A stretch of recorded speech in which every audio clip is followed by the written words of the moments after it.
First, just give me an opportunity to say thank you to Reverend Al Sharpton for inviting me and always having me here. It is humbling that I'm on a panel in these events with such incredible people. But I just want to also say that, particularly in these times, how important Reverend Al Sharpton becomes to all of us in this country.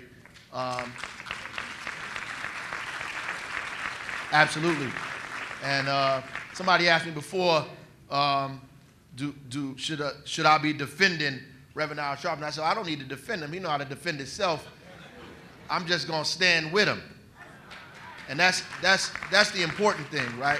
He needs the folks to stand with him, particularly in this time period where we are in a retrograde period, meaning folks are trying to push us backwards and backwards and backwards and backwards. And we have to have a strategy and a plan. And I don't want to be long. I've heard as part of the last panel, and we are pretty rough on President Obama. I know that. I hear everybody saying the things, the people getting up and say things, but last night I thought about it a little bit, and I said, in 1863, abolitionists lined up in the nation's capital, and among them was Frederick Douglass, who wore memories of slavery on his back like a permanent overcoat, all waiting to hear then President Abraham Lincoln deliver the news of Emancipation Proclamation.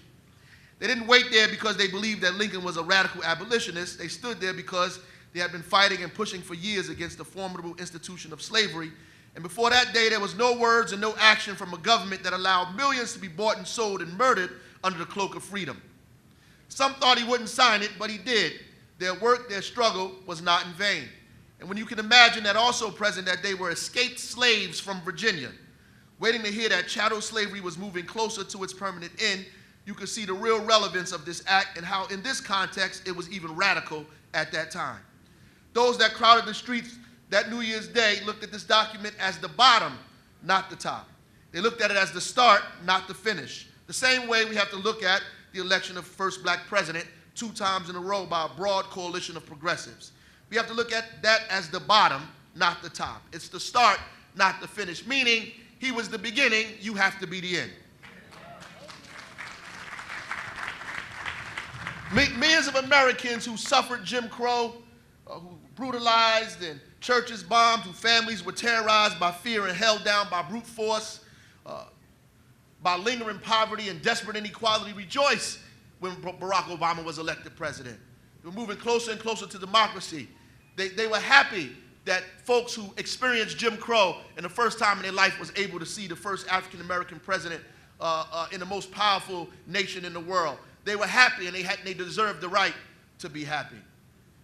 People like the same people who stood in the Capitol when the Emancipation Proclamation was signed. They didn't think that was the most revolutionary act, but it was revolutionary to them. If you were a slave, Emancipation Proclamation was revolutionary to you. They didn't realize even then that some years later that the first black senator would be elected to Mississippi, taking the place of a man who was a segregationist and the president of the Confederacy because of Reconstruction amendments, that they began to push and push and push, and it became more and more progressive as time went on. But once that period ended in 1877, we were met with some of the most vile and some of the most racist backlash this country has ever seen. The slave codes, the black codes, the lynching for hundreds and hundreds of years. Thousands of black men, women, and children were lynched, hanging from trees, poles, even elected officials during the time of the end of Reconstruction. The same thing happened when we went around the world and fought against fascism. We destroyed the Nazis and fascism across the world and came back to the United States hoping for freedom, that the freedom that we fought for in Europe would find its way to America, only to be met by more racism, more segregation, more hatred. And after the revolutionary period in the 60s, there was serious pushback, and we witnessed the war on drugs.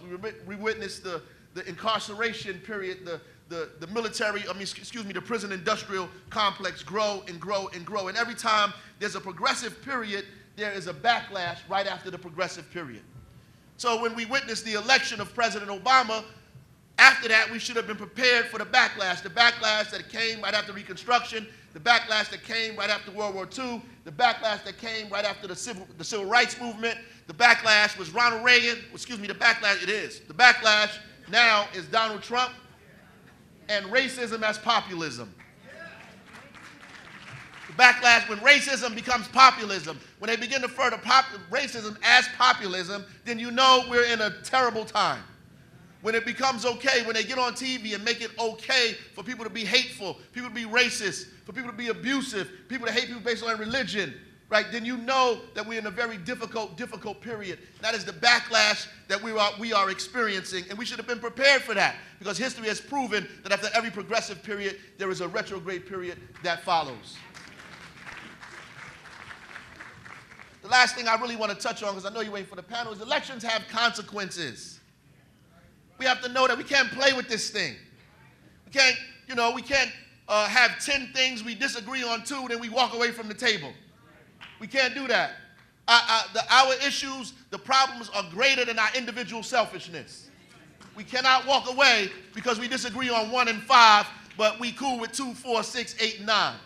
It makes no sense for us to do that. I think that we're so used to struggling to get the ball that when we finally get the ball, we don't have any plays to take the ball over to the touchdown.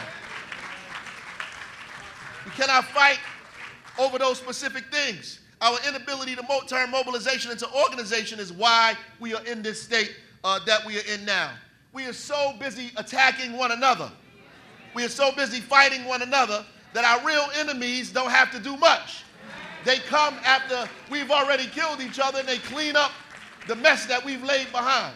So busy tearing each other down and finding ways to destroy. We get up here and ridicule and criticize, find every little thing to say to be against or disprove of what somebody is doing or saying to push us forward. Not what we connect on, not what we can unite on, not what we can come together on, but what we can be against. And that's the problem. When people say that Obama was Bush, it's incorrect. It's incorrect. It's a bad analysis. It's a terrible way to organize people. You might not like everything he did, but he was not George Bush.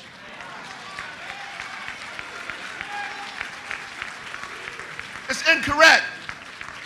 And to say that is misleading. That's why you can't organize people, because you're confused and you're confusing them. The important thing is that we have to get, yes, you didn't elect Malcolm X to be the president. You elect Barack Obama to be the president. You didn't elect a radical revolutionary to be the president. Che Guevara wasn't the president of the United States. You elected Barack Obama to be the president of the United States. Our problem is we don't know how to push people to what we believe in and support them at the same time. It's the same reason why when New York City got rid of David Dinkins, you were stuck with these fascists for years and years to come. You were stuck with Giuliani. You were stuck with these people, and you've been fighting to get out of hell ever since. Because you disagree with Dinkins, so what? You disagree with your own mama sometimes. You got to struggle with them, but you got to support them. You cannot throw the baby out with the bathwater. You cannot say, oh, Dinkins, we don't want him, and then you get Giuliani. Because your enemies want you to fight each other. They want you to destroy each other, because once you pull him down, then you get the real fascists show up. And then there's some people that are amongst us, I'm going to sit down, Rev, who say that we need to get beat up, because if we get beat up, it'll help us organize. That is BS. Look, I'm from Newark. If you get beat up bad enough, you won't get up. Sometimes if you get beat up too bad, you run away and you don't come back. The only way you come back is if you think you're going to get a victory. You might get a chance to win. Or you think, I could take this guy right here. Right? You get punched and you feel good about yourself. Right? You don't get jumped on and beat on. No, the only way you win is you organize people. You organize people. You inform them. You get them together. Right? And the next panel is about all of us being together. We can't, I know you got the vegetarian revolutionaries over here, and you got the people who who are into like the education folks over here, the housing folks over here. I'm against prison people. I want the Free the Political Prisoners group over here. You got all these groups all over the place, right? But nobody is going to get anything until we all come together. Until we all come together.